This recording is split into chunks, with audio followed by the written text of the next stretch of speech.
So, the short and condensed version. Cold showers, are they in or are they out? 30 days completed. I didn't mind them at all. What have I taken away from it? Improved mental resilience, maybe, fortitude, physical adaptations, physical changes. Hi there everyone, Paul Raven back again. Just thought I'd do another bit of a walk and talk video back down at the back around the lakes, back around the riverbanks. It's a little bit windy out, so I'm gonna have to check to see what the audio sounds like. But hopefully it should be okay, it shouldn't be too bad. We have the sound of a jet ski in the background. We've had some planes come overhead. Other than that, it's a lovely autumn day. So today marks day 30 of a little experiment that I was conducting, and that is cold showers every day. So I'm just going to do a little walk here and narrate and tell you how it went. So today marks the end of my experiment of 30 days of cold showers, and it's been very interesting. So cold showers every day, 30 days. Why would you do that?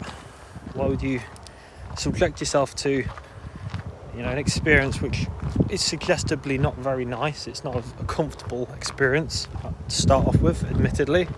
So cold showers and cold water therapy and contrast bathing and so forth, it's been a topic of the years. People have done it years and years. It picked up a lot of interest on the social media platform some time ago. We have individuals that advocate it and promote it as a very good therapy, as a therapeutic practice. You got individuals like Wim Hof, quite interesting individual, I must say, and has done some very interesting things. Maybe go over and check out some of his practices and some of his reasonings behind it. I embarked on cold showers, so I said to myself one morning, this is it, let's start this cold shower business, let's see how it goes. Start off 3 minutes. Some of the reasoning behind why I did it was to see as to whether it would have any type of effect potentially, albeit these aren't going to be tangible effects, but to see if there's going to be any effects on mental well-being, mental alertness, cognitive function, focus, energy, or that sense of energy or a sense of well-being, as it were. And I wanted to see as to whether there was going to be any change within my character, my mood. And this would start off at 3-minute cycles, 3-minute bouts, and what we'd do is over the course of those 3 minutes slowly put your arms and legs and limbs in the water, and then it'd be the head and the back of the head and then the chest and the front of the body. Throughout the entire experience, I would say that the back of the body is the most uncomfortable part to be exposed, I felt, to the cold water, the cold shower, and that never changed at all over the time course of the 30 days. There didn't seem to be an adaptation to the cold in terms of when that cold water initially hits your back, whether it's the neural density, the spinal cord and so forth, very sensitive area, but the other parts of the body become very quickly used to that cold sensation, rather quickly. I would say probably within about the first 9 days, 10 days, very, very quickly used to that sensation. Within the first 3 or 4 days getting into that cold shower, your breathing would go deep, and then you'd find yourself, especially myself, holding my breath slightly, deep breathing, and it's that state of shock.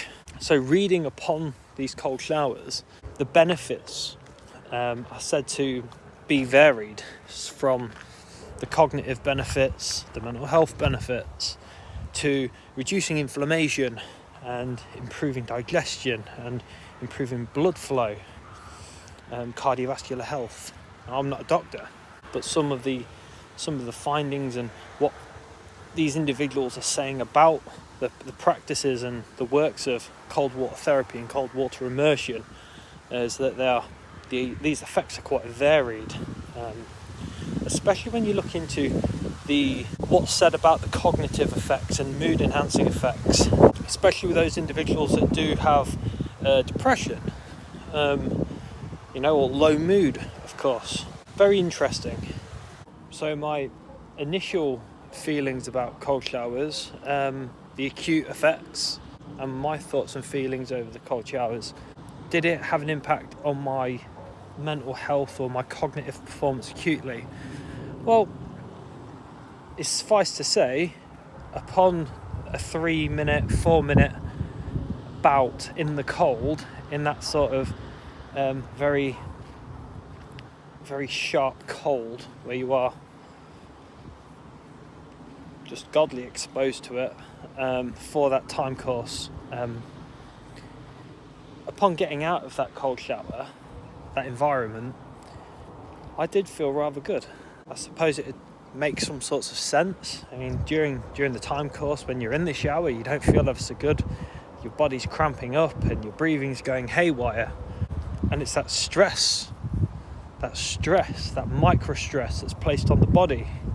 Alterations in blood pressure, release of catecholamines and hormones and neurotransmitters within the body that signal for stress, the changing heart rate, changing blood pressure. Upon ceasing that cold shower, 3 minutes, 4 minutes, towards the end of the 30 days, I'd managed to work my way up to 6 minutes. Very cold. It's fine. It's a small period of time out of your day. It's easily obtainable. It's very easily managed. But the feelings after completing, the shower, I felt alert. I certainly felt awake. I felt fresh. That's certainly one way to put it. You feel fresh. In terms of you're awake. And I suppose it makes a big difference from getting up, waking up from comfort, from the warmth of your bed, from that sleep, and then going straight into a comfortable environment, a warm, hot shower, and it starts that day off. I found it as a means to starting the day off. So switching the brain from comfort and rest and digest to go and attack, as it were. A change in that nervous system, from that parasympathetic nervous system to that sympathetic nervous system. It was certainly a key trigger. I found that the cold showers were able to provide that trigger. Now, chronically, has it done anything for me? Well, it's something that I've been able to maintain for 30 days. Tomorrow I'll probably do the same. Cold shower. Probably do it again the day after. And I think it comes down to consistency. Has it done anything for inflammation? I wouldn't know, because I've got no underpinning blood work there that I could show you, like changes in C-reactive protein or erythrocyte sedimentation rates and all this geeky stuff. And there's some other inflammation markers you can look for, different bits and bobs. But what has it given me? Let's get down to the crux of it. Has it made me wealthier? No. Has it made me stronger? No. Physically? No. Will it help you build muscle? Probably not. Going off the literature, there is clear, or what would appear to be clear evidence against the use of cold as a means of a recovery modality when it comes to resistance training individuals, because the inflammation that's brought about via the training stimulus is very much required for adaptation. Not all inflammation's bad. Chronic inflammation, of course, is not good. And this is what we see, chronic inflammation leading to disease and sickness. What has it done for me, though? If it's not made me stronger physically, if it's not made me more muscular, if it hasn't made me wealthier, what has it done for me? Well, I feel what it has done for me is it's improved my mental fortitude. And if that's anything, if that goes for anything, well, that's only going to be applicable to every single thing that I or another person would do in life, is apply their mental fortitude, that mental resilience, the mental toughness. And to me, that's a benefit worth having. And I think the application and development of mental fortitude, mental resilience, mental toughness, however you'd like to put it, I think in today's life, and I think with how, especially how we are within the Western world, and we've seen a lack of normal or not normal but more average day-to-day stressors. We tend to live more comfortable lifestyles. We live more comfortably, and I think the further we go into that type of lifestyle, the further we get away from our natural selves and actually how we operate organically. We no longer have to run after our food and hunt it down and turn around and run away from it when it's sick and tired of us trying to hunt it. We wear clothes and we're warm and we're sheltered from the elements. And I think the further and further we get away from these stresses, where exercise provides a stressor, exercise, getting out of breath, running, provides that hypoxic environment within the body. It's a stressor. The body doesn't know any different. Or moving weights, lifting weights, or resistance exercise. The brain doesn't know whether you're holding a dumbbell or a house brick or a log or a stone in your hand. It doesn't know that. You're taking information in through the nerves in the eyes, and you're construing the information. The brain's processing this information. So exercise provides a means for us to get back closer to, I think, where we should be. You're probably thinking, Paul, you're going off on a complete tangent. This is nonsense. Get a grip. Get a hold of yourself. But just think of it for a second. If we can implement a few things in our day that cost us no money or no further money, minimal time resources, they don't hurt anybody else, whatever we do, that's important. We could look at maybe implementing some of those things, those practices, whether it's walking outside, in nature, in the elements, taking that cold shower, going for a run, getting out of breath, lifting weights or moving something heavy, resistance-based. I think there's a lot to be said for those things when it comes back down to well-being and the mental side of things, not just the physical benefits, but the mental benefits.